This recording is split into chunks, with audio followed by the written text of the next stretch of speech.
So my friend from elementary and junior high school when I lived in West Virginia was probably the best athlete in the school. He was our starting quarterback. He was our best sprinter on the track team. He was our point guard in basketball. He's one of those guys. Really nice guy, but really, really athletically talented. So, but he had a buddy who was kind of the same athlete, I think, at a different school, and I remember playing against him in football, and Lance, yeah, my friend Lance would talk to him before and after the game and whatever. And I can't remember the kid's last name, and I don't know his first name, but I know that my buddy Lance called him Rock. I always thought that was really cool. And at one point, I think I asked Lance what the kid's name was, and he said, I asked him once how he got the nickname Rock, and he looked me right in the eye and he said, "I can't swim."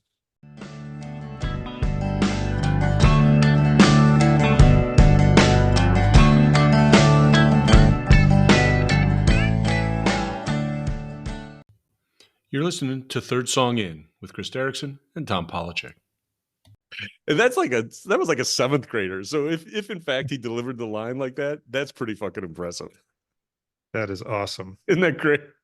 I love that because he was a bigger kid too. My friend Lance was not tall or big or anything. He was just really athletic. This other kid he probably played college ball somewhere because he was huge even in seventh grade. But God, I love that. That was a great response to that question. Perfect lead into our episode this week, which is about nicknames.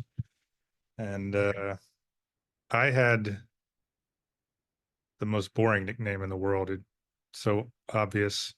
Take my last name, first initial, add man to it. D-man.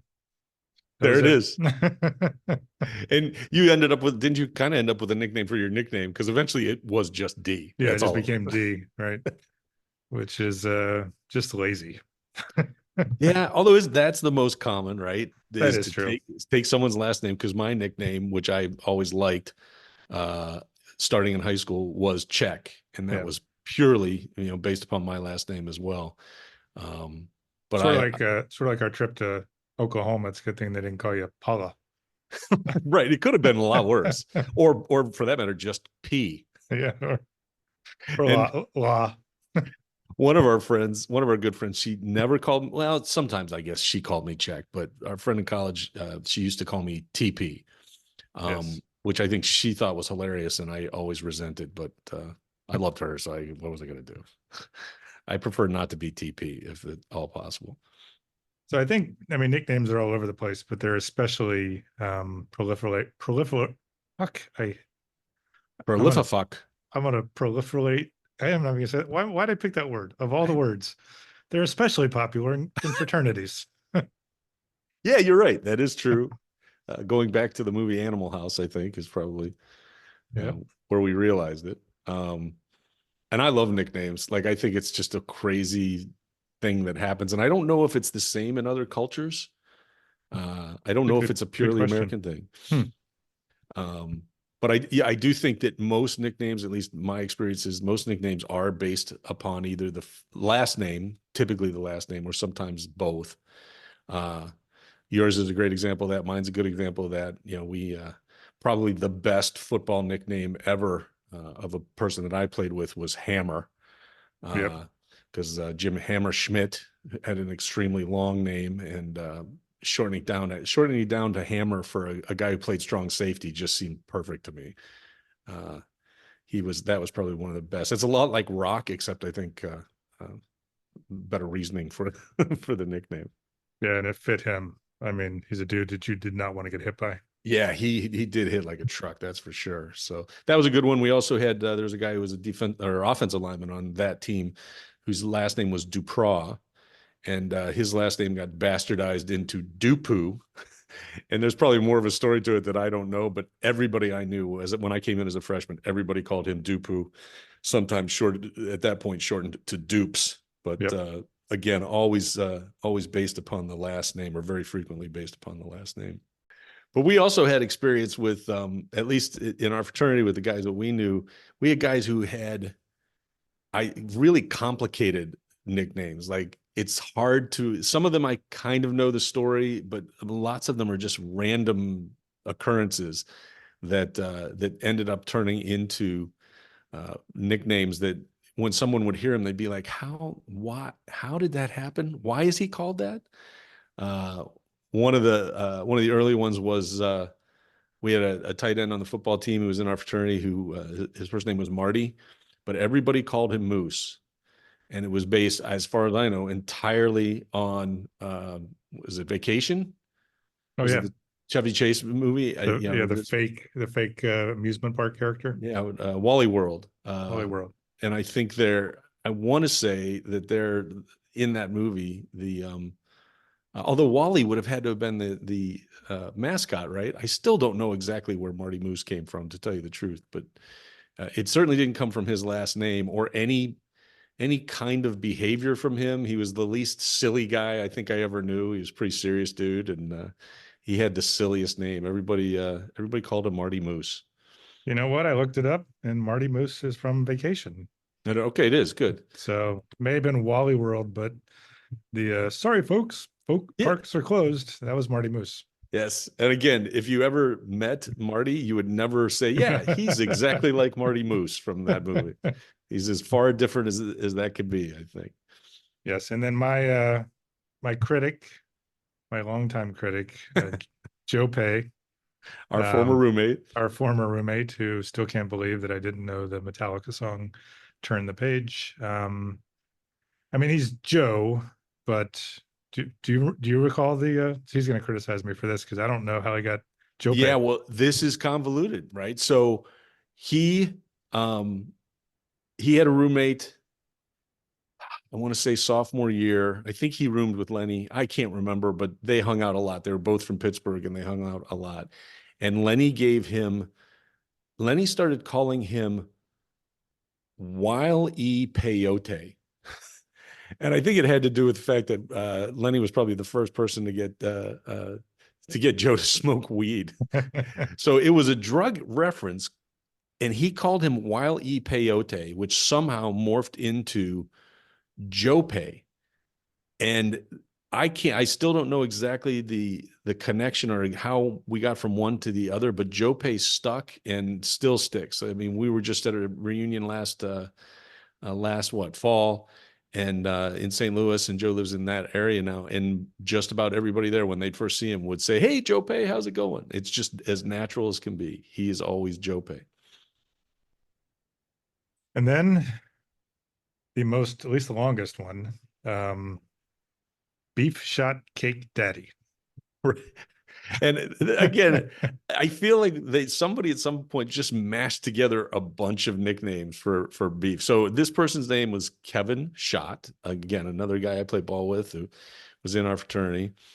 And I think it started out as Beef Shot, which is either a dig at him for food or some kind of sexual thing. I'm not really sure what Beef Shot was supposed to mean, but it didn't really fit Kevin.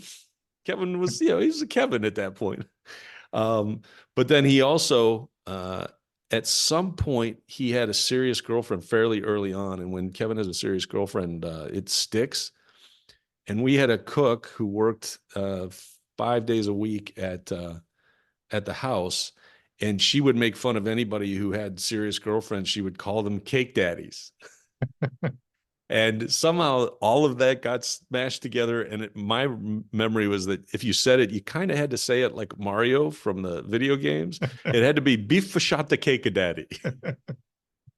And he's still beef and beefy, but every once in a while someone will rip off, he's 58 years old now, and you'll hear somebody go, "Hey, Beef Shot Cake Daddy." I took the short path and always called him Beef. Yeah, beef and beefy, that usually stuck. But again, having very little, if anything, to do with their actual names. Those always kill me. But nothing was more inexplicable to me than a nickname we had for a guy whose first name was Mark. He may have been in an extremely Caucasian fraternity house. He may have been the whitest guy in our fraternity. And he came out of Pledge Week with a nickname, and that happened a lot. I think that's how Beef got his nickname, was the week Hell Week we were there before second semester classes started. and he came out with the nickname Sanchez. And I not only did I wonder why that was, I remember being in the fraternity house and him actually the guy who gave him the nickname was Dupu. Of Do you remember course. this? Yeah. No, because I didn't make it to Hell Week. Oh, that's right. You weren't there. You had to go through twice, I right? had to go through twice. Yeah, You always take the long way around, man. I do. There's no, it's never A to B with you. I completely forgot that you weren't there. Yep. Well, we were during that week. There was a point where the whole pledge class was in one room, uh, and this is kind of shades of Animal House in my memory, but I can remember Dupu looking at Mark, who was a tall, skinny baseball player, as pale as you could possibly imagine, and he looked at him and he said, "I'm going to call you Sanchez." And Mark, who happens to be probably one of the most intelligent people we've ever met. I mean, he was back then and now just a genius. He said, "Why?" And Dupu's response was, "You look like a Sanchez." And that was it. And there was a period like around junior year where I forgot what his real name was. Like I would be telling a story to my parents. I'd say, "Yeah." So, and then Sanchez did this thing and they go, "Who's Sanchez?" I'm like, his first name starts with an M. Like I could not remember what his actual name was for the longest time. But there are, as I said, that one has no connection to anything I could possibly name to you. But sure as hell, it's stuck. And he's another of those guys I just saw about 6, 8 months ago. And everybody who saw him said, "Hey, Sanchez, how's it going?" So speaking of like barely remembering names, lived in Annapolis years ago when I was out walking my dog, and it was one of those sort of mixed development communities. The front end were condos, and the back end were houses. And I'm walking up toward the condos, and I see this guy walking on the other side of the road, and I'm like, man, that guy looks just like Psycho. So Psycho from our fraternity. Um, and he's getting closer, and I look over again, and I'm like, God, he looks exactly like Psycho. And then I see that he's checking me out, and I'm getting closer and closer, and I'm like, oh shit, I can't remember his name. Like, I can't walk up to this guy 20 years after college and go, hey, Psycho. Um, so my brain is scrambling, getting closer and closer. And I literally get hey out of my mouth. And I was going to go, hey, what's up? And it came to me, it was Jeff. And I'm like, hey, Jeff. He's like, and he actually said, I'm surprised you remember my name. I'm like, oh, yeah, of course. So Yeah, of it's like, course I did. My guess is he probably went, "Hey, D, how's it yeah, going?" exactly. So, but he was a vet, and I was so glad that I didn't call him Psycho. We chatted later, and he actually hated that name. But I mean, as you get older, so I'm sure people kept calling him Psycho. Yeah, But I can see because that one was. I think that was also from a movie, wasn't that? I think that was from Stripes. I think wasn't yeah, there a character called Psycho, and he yeah, kind of looked like that he guy, did. and, Yeah, and I could see why you might not be happy with that one.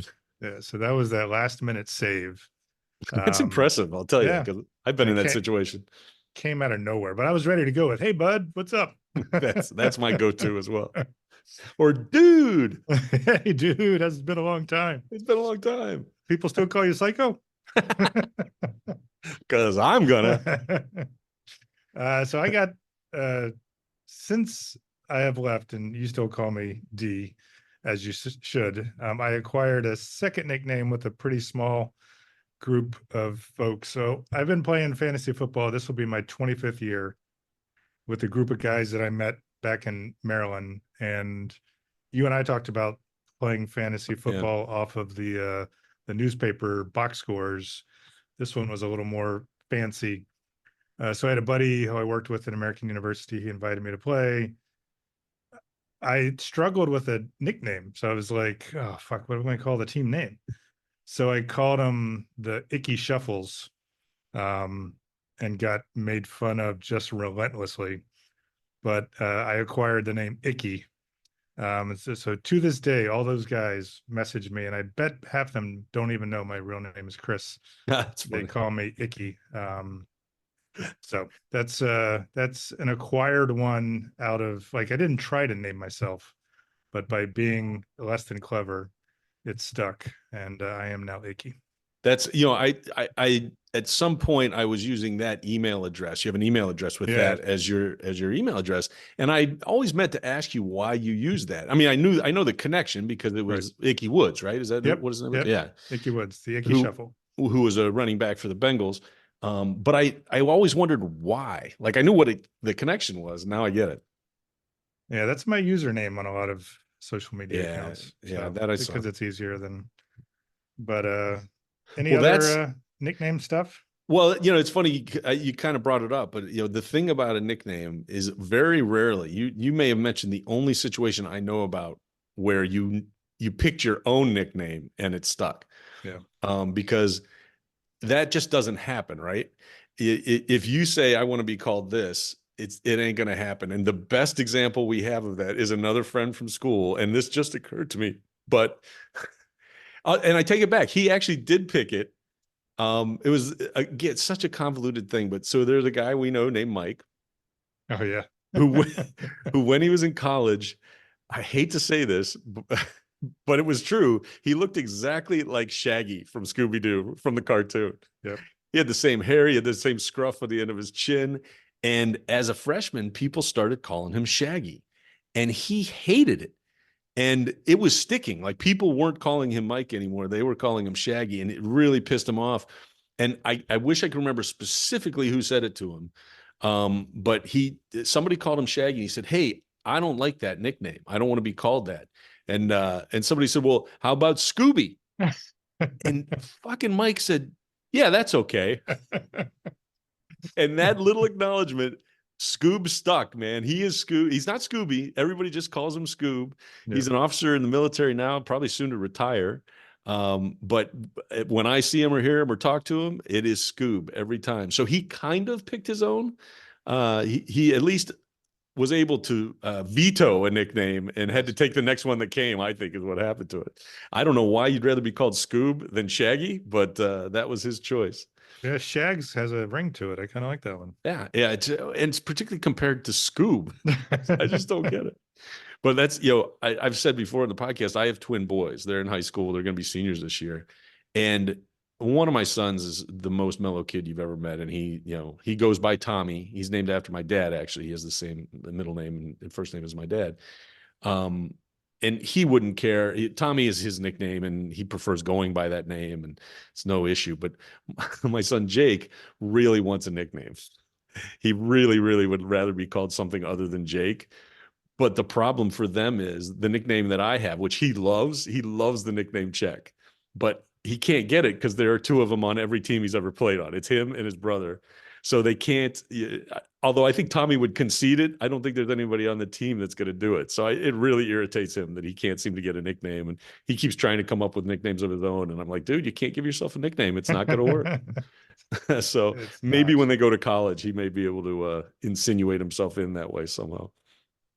All right. So we both admitted that you cannot give yourself a nickname, but we do have a question this week asking that very thing. So Jonathan from Coward, South Carolina, hopefully that's not his nickname, is asking if you could choose your own nickname, what would it be? I did put some thought into this answer after I saw what the question was going to be. Um, I would I couldn't come up with like a great one. I actually like the nickname Check, and I'm Yep. perfectly happy with it. Uh, however, and I don't know where I heard this. It may have been in a song. I'm pretty sure it comes from a song. But I decided that if my first name was John and I was a drug dealer, I would want people to call me Johnny Hook Me Up.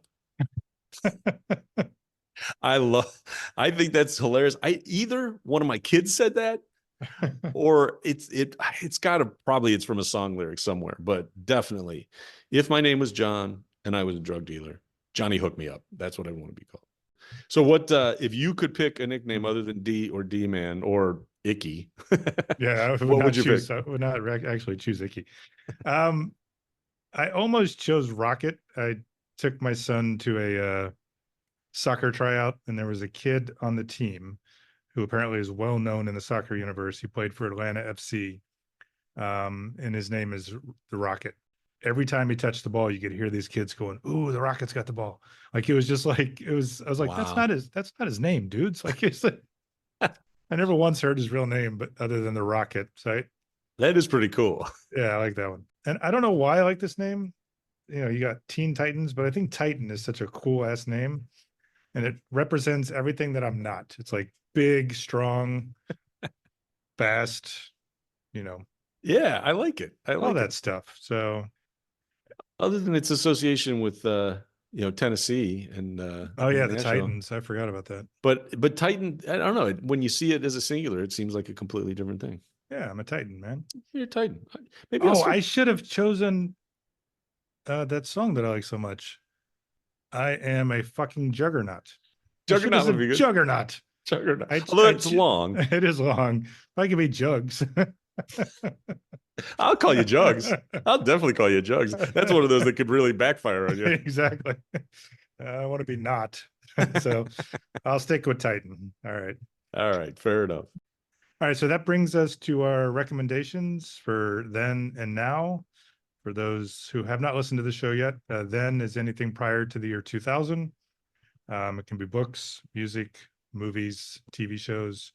And then now is anything 2000 and later. Same set of choices. So, Tom, why don't you kick us off with your choice for then for nicknames? All right. So as is often the case for me, I had two front runners and I couldn't really decide where to go. One is a book and one is a song. We've it's really close to me or close for me. The book that I thought about recommending is really old. Actually, it's a very very then book because it's long before actually it's before we were born. It came out, which is called Rabbit Run by John Updike. Mm-hmm. He wrote a series of books about a character named Harry Rabbit Angstrom, who was a high school basketball star. And the book, like I said, it was written in 1960, and it was about him now in his 20s, out of college, married, in a dead end job, and frankly, it is depressing as hell. But weirdly, he became a character that I think Updike wrote like 4 books about this guy in stages, like every 10 years in stages of his life. It's Updike's a great writer, and I thought that might be worthwhile, but if I were going to rate it, I wouldn't rate it as a 5 out of 5. So I decided to go with a song that I absolutely rate 5 out of 5 egg burritos with sour cream, called Pancho and Lefty. It was written and first performed by Townes Van Zandt, who is a famous singer-songwriter in the Americana world. He's, anybody you like who writes Americana or country or alt country, is probably going to list Townes Van Zandt as an influence. I know Steve Earle does. I know his son did. I know that Lyle Lovett and Joe Ely and Robert Earl Keen, they all kind of learned at his, at his knees. Uh, he died. I can't remember. He was young when he died. Yeah. And it was an unfortunate death because he probably had another million songs in him. But one of his most famous songs and one of my favorites is Pancho and Lefty. I'm recommending the version from a live album called Live at the Old Quarter, Houston, Texas. Came out in 1973. It would have been a great selection for our story song episode a couple weeks back. Nobody wrote story type lyrics and just interesting lyrics the way Townes Van Zandt did. I particularly like his live albums only because you can see him just shooting the shit with the audience as he goes along. That is a 5 out of 5 egg burritos with sour cream recommendation. And because of that, and because I almost recommended it back in episode 303, I'm choosing that over Rabbit Run, which is a book that's worth reading, but not going to be my recommendation this week. A great choice. And a lot of artists have re-recorded it. Yeah. Everyone from some of the ones you named, Steve Earle, I know did. I think Merle Haggard did a duet with someone famous. I forget who it was, but yeah, great song, recorded many times over and holds up. I mean, it's just, you're right. He was such a fantastic songwriter, which is funny because I almost chose for my now song, one of his that was re-recorded. but Oh, really? I shoot not that one. It was Mr. Mud and Mr. Gold. Oh, yeah. Yeah. Another good one. Another good one. But I went the Tom path. Well, I almost really went the Tom path, you bastard. I almost picked. I don't know what you're waiting for, but at some point, someone, namely me, is going to pick Engine Joe because seriously, what better nickname song is there than Engine Joe? I know. I've started to outthink myself. I almost like so I wrote it on the script and I'm like, I won't do that to him. If you read ahead, you would you would see that I didn't pick it only so I could use it later in post fact. So That's a great nickname song, and I almost picked it. I really almost did. so I went a little darker. As prominent as nicknames are, and every TV show that you watch, and there's a ton of songs, I struggle with this a little bit, which is why I almost took Engine Joe to rub it in Tom's face. But I end up going with a book, and it could be a series of books, but the one I chose was famous as a movie and probably famous as a book too. But Silence of the Lambs by Thomas Harris. You have very creepy and memorable characters in there, like Buffalo Bill, who skinned his victims looking for the perfect skin to become a woman. And then, of course, Hannibal the cannibal, Hannibal Lecter, who, at least in that book, was just an advisor to the investigators. The book itself is easily a 5 out of 5, but I brought it up mainly to bring up the book that preceded it, which is Red Dragon, which did get made into a movie. I know it's been made into a movie more recently, but it got made into a Michael Mann movie, which made it a 1980s glam type of show. And as much as I liked all the actors in it, it didn't even come close to holding up to the book.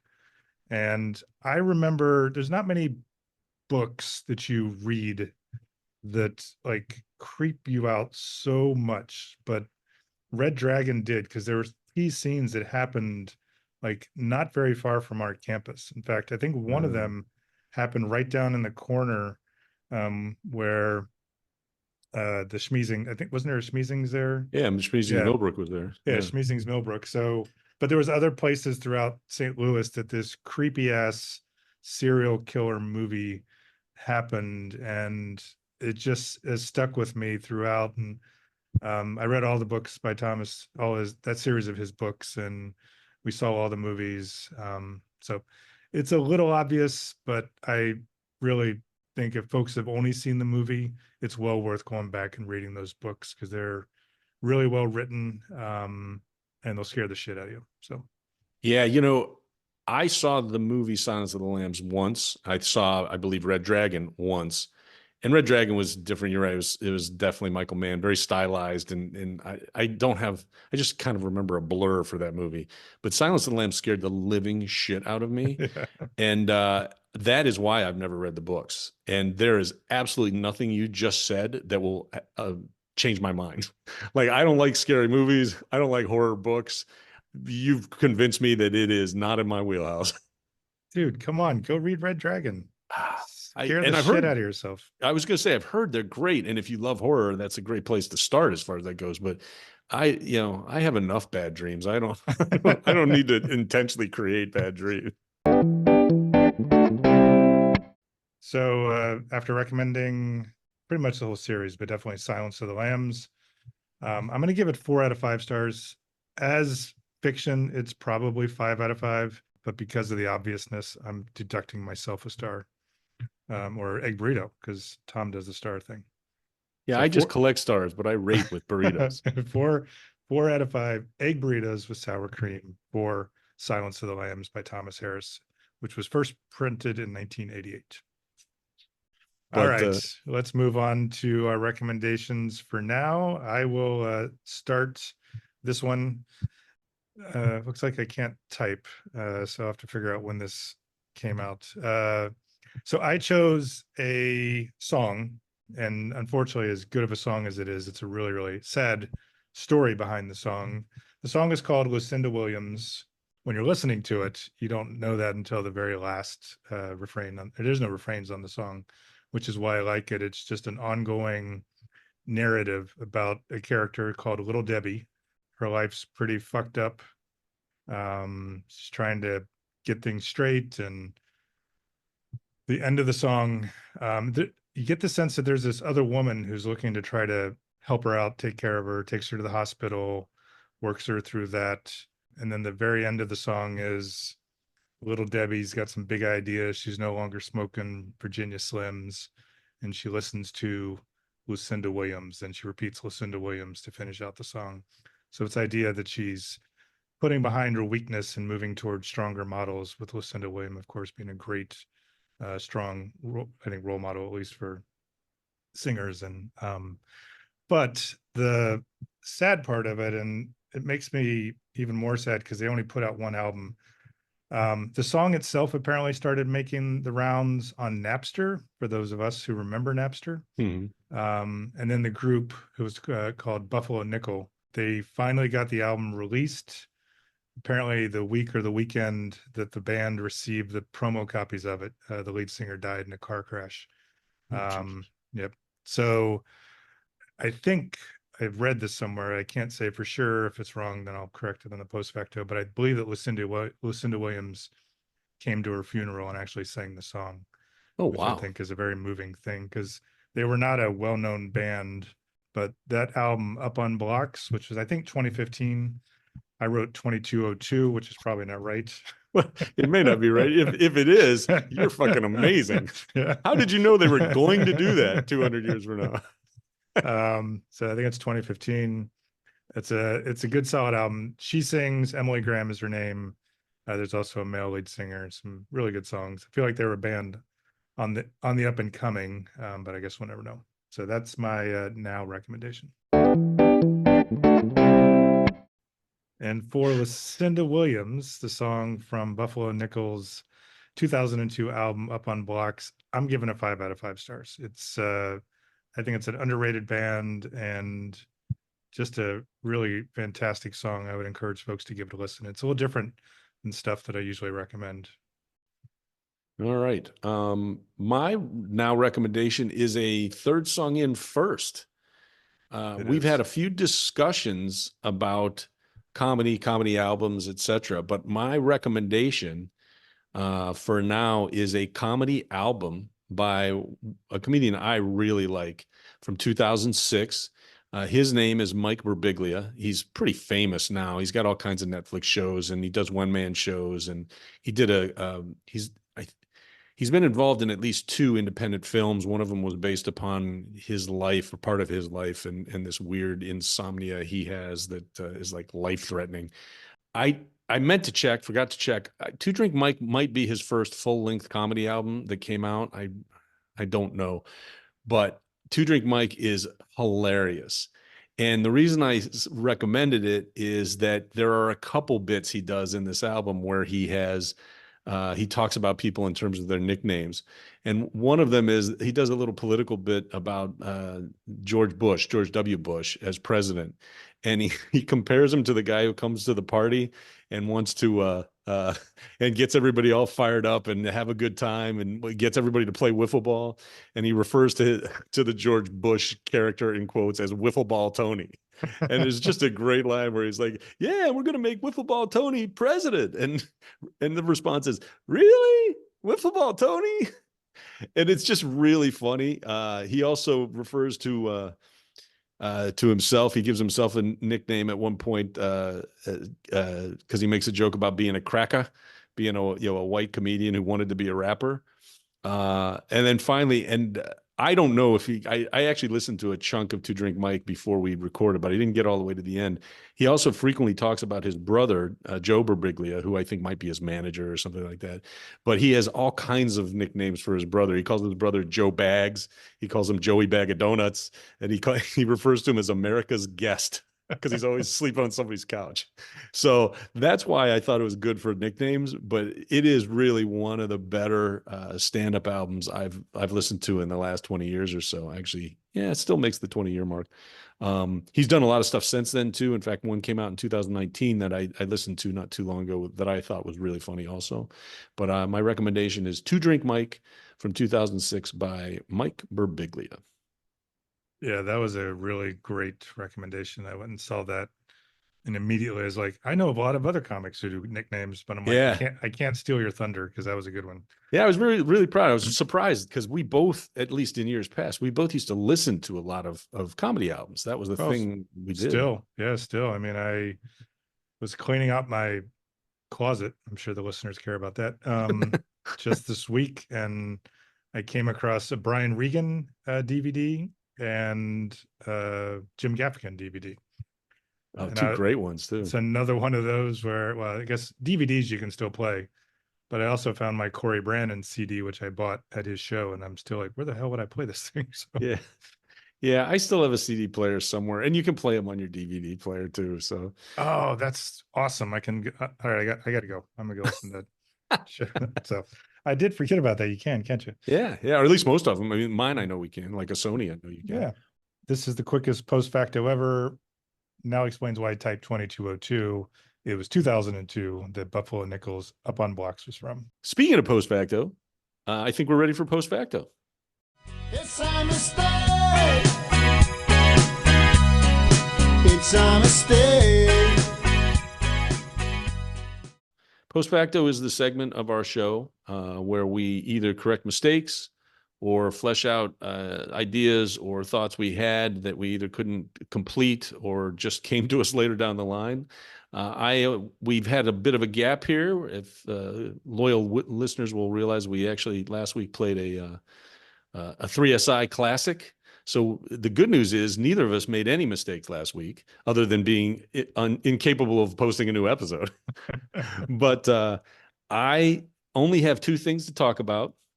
One of them has been foreshadowed, but I did want to let you know that I realized that for our story song episode, which was episode 303, I should have recommended Engine Joe by Slobberbone, because it is a great story song about a guy who changes careers because he injures his hand.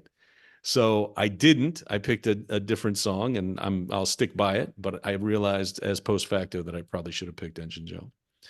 And then finally, and this has been a long time coming, I finally finished the book Monsters: A Fan's Dilemma by Claire Dederer. It took me forever to finish it. And I don't know why, other than I kept starting other books, including a book that you recommended from a sci-fi episode we did, like, I don't know, 4 months ago. But I did finish it.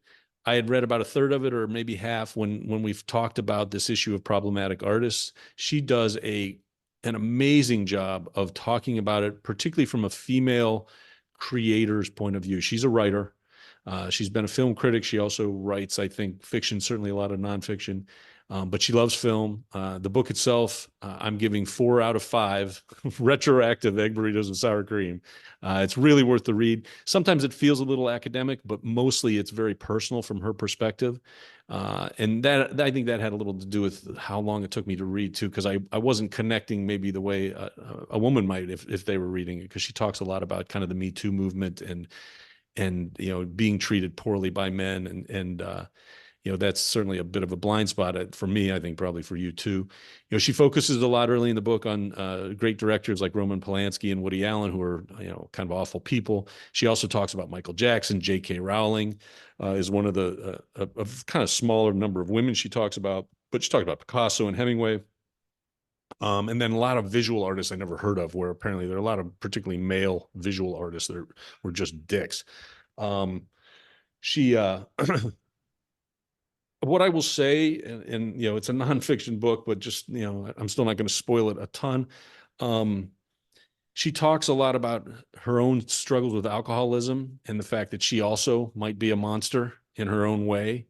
And, her conclusion in the book, I feel like she kind of maybe gave me permission somewhere down the line to listen to Ryan Adams solo. She just talks a lot about and compares her love of art a lot to the love of people in her family, and how there are awful people in her family as well. And you don't really choose, her whole conclusion is kind of, you don't really choose who to love.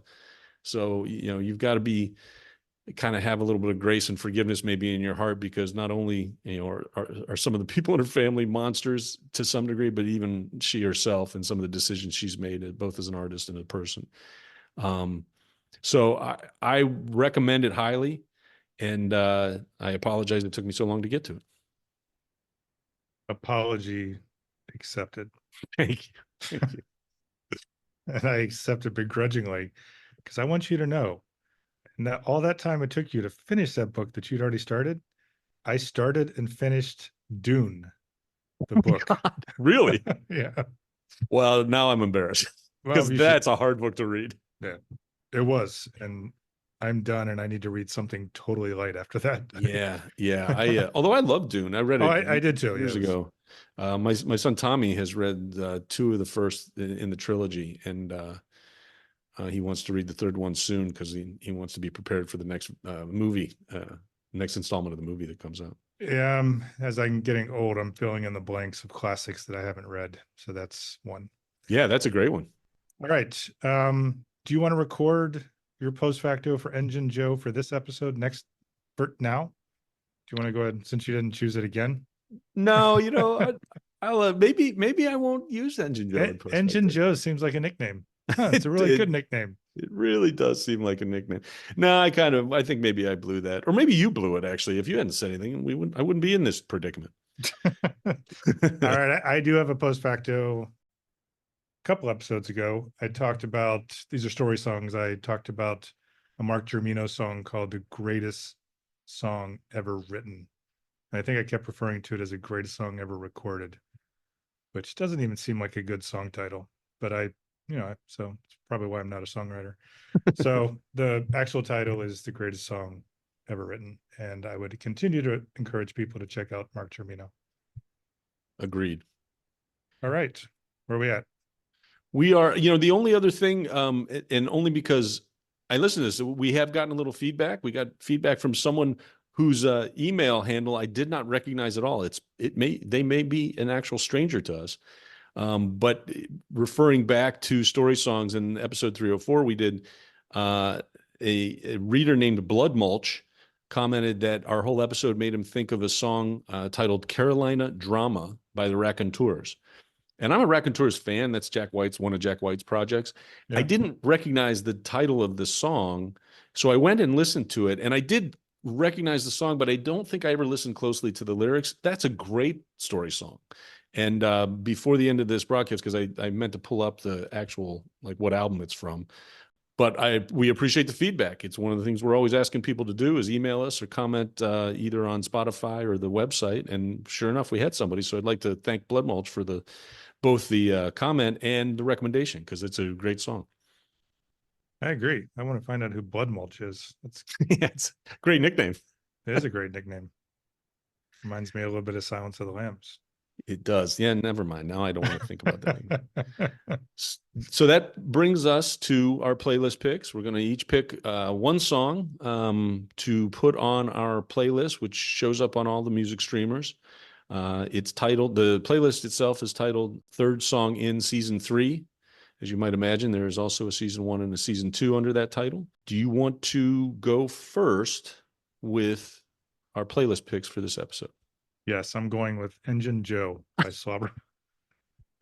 You son of a bitch. No, who's that by? You know what? I'm not doing that only because it would give you two songs in one episode. So that's true. You're right. It would. It would. So you know what I say to that? Fuck you. Fuck me. To totally fuck you even more, I went with a Night Ranger song because I'm just shaking my head. I had to find a spot for one, and this references back to my podcast about Third Song In and why we titled it as such. One of the best albums ever, Midnight Madness, at least one of the best albums by Night Ranger in 1983 ever. In 1983, first half. But I went with You Can Still Rock in America. Why does that have to do with nicknames, you ask? I do ask. Okay, I thought you would. So throughout the song, they reference the only two characters, Little Sister. As you know, it starts off with a Little Sister by the Record Machine. And then the protagonist is Little Brother. So Little Brother's got a driving machine. Man, is that good writing or what? Did you That hear that? that band, man, they were something. So there are nicknames in that: little brother, little sister. It does freaking rock. If you want to get kicked up on the way driving into work on a work day, I would recommend listening to "You Can Still Rock in America" by Night Ranger from 1983's Midnight Madness, and I will add that to the playlist.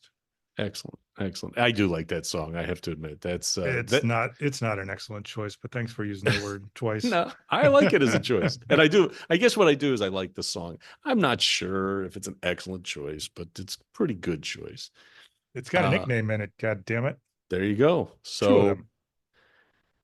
my choice for the playlist is a performer musician I really really like. I don't think I've ever talked about him on the podcast, and I don't think I've put a lot of his music on playlists that you and I have exchanged over the years. The guy's name is Grayson Caps, and he's a New Orleans singer, songwriter, performer. Uh, he's There was a point where I think he was in a band, but mainly he's been by himself or as part of a duo, and it's very acoustic. It's very New Orleans based. I guess you'd have to call it Americana. It's really its own. It's its own genre almost the way he sings. He's got really haunting lyrics in a lot of his music. I've got 3 or 4 of his albums. I saw him live the very first time I went to New Orleans Jazz and Heritage Festival, which was back like in 1999 or something like that. And I just saw him on a side stage somewhere, and I just thought he was cool as hell. And I picked up. He had an independent EP that I bought at the record store while we were there, probably out of the bargain bin, I think. But he has a song called "Bloodshot Annie," and it's from an album called Stavin Chain. Stavin, Stavin apostrophe Chain from 2007. I actually think the band, I think he used to perform as Stavin Chain, and that's what the EP I have just says Stavin Chain on it. So it's all a little confusing, but that makes sense because I think he's drunk for like 70% of his life. But this Bloodshot Annie is just this haunting song about one of the street people that live in New Orleans, and he has a few songs that are like that, but this one is just the lyrics really stick with you, and he's got a really interesting way of playing. He plays a lot of dobro as well as acoustic guitar, and it just, as I said, you can't really call it. It's not alt country, it's not country, but it's also not Cajun or Zydeco, but it just feels like New Orleans. If you want to get a flavor of what you might hear at a bar that's off of a dark street somewhere in New Orleans, as opposed to somebody playing at Tipitina's, this is a good place to start. So take a listen to Bloodshot Annie by Grayson Caps on this week's version of the playlist. Can't believe you did that to that poor guy. Now he's going to have to sit right next to Night Ranger on the playlist. It's And true. there's no chance he's going to stand up. Yeah, they do tend to overwhelm you. So this is just, I have not listened to him. I'm going to listen to him as soon as we finish recording. But when you were describing it, it reminded me of a song that I want to put on some playlist. So I'm just going to word it out. It's a song called Sweet Misery by Trey Burt. TRE with the little thing over it, BURT. Okay. Check it out. That's it. That's all I got. All right. I don't know that one either. So I like that song a lot. I'm trying to listen to some of his other stuff. Just reminded me, it's sort of falls into its own place. Some of his other stuff falls into genres that are a little bit more popular, but that song is a good one. So yeah, it's kind of cool when you find somebody that finds their own lane and just creates something that's really kind of brand new. It's why trying to divide stuff by genre, I think, gets harder and harder all the time. Yeah, I think Little Brother found his own lane in Night Rangers. You Can Still Rock in America. That's as long as he's still rocking. He is rocking, man. In America. In America. That's all I care about. All right. I think we're pretty well close to trying to close this baby off. What do you think? I'm going to agree with you. All right. Which is not often. Not today, anyway. No. All right. So as Tom mentioned, we will add those songs to our playlists. Those playlists are on Spotify, Apple Music, YouTube, and Amazon. All of those can also be referenced on our website, which has links to all the playlists. It has recommendations. All this season, we're putting all of our recommendations, not just the 5 out of 5. So also we have an email address. I think that's where Blood Mulch found us, was thirdsongin@gmail.com. We check our email regularly and would love to get some feedback. Let us know of the craziest nicknames that you've ever heard or that you've come across. Let us know what nickname you wish you could have. Or also talk to us about the playlist, the songs you listen to. Let us know if you like them, don't like them. Well, we'd like to think our recommendations are somewhat new for people. So if you come across a recommendation that you really enjoyed, let us know, please. Yeah, and if you aren't sure about the spelling of that band that no one's heard of, Night Ranger, it's Nightраnger. Night Ranger. Night Ranger. You may come across them somewhere. Try Google. We also would like people to follow the podcast wherever you listen to your podcast. Please rate us, give us all your stars, review the podcast if you can. Follow us. I think you can follow the playlist itself and at least some of these streamers. Anything that gives us a little bit of boost would be nice. We'd like to keep doing this stuff, and apparently that helps. I think it does. And I cannot help laughing every time you say, give us all your stars. Next episode we record, I'm going to get a big bag of stars and I'm going to throw it at the screen when you say that. I feel like that's my my sign out. That's what people are going to know me like. That's going to be my get her done. Now I got to come up with one. Give me all your stars. Give me all your stars, motherfucker. Also, we have a Facebook page. It's not the most interesting Facebook page in the world, but it is a way to access us and find our recommendations, our website, et cetera, et cetera. And it's also another way to communicate with us. So if you're a Facebook person, and many of our audience will be Facebook people, please use that as well. And if you know how to read or like to read, we do a blog. Yeah, that might not be our demographic though, dude. Either of those things. I don't like to read, but it's mainly because, I don't know how. You've been listening to Third Song In with Chris and Tom. Thanks for listening.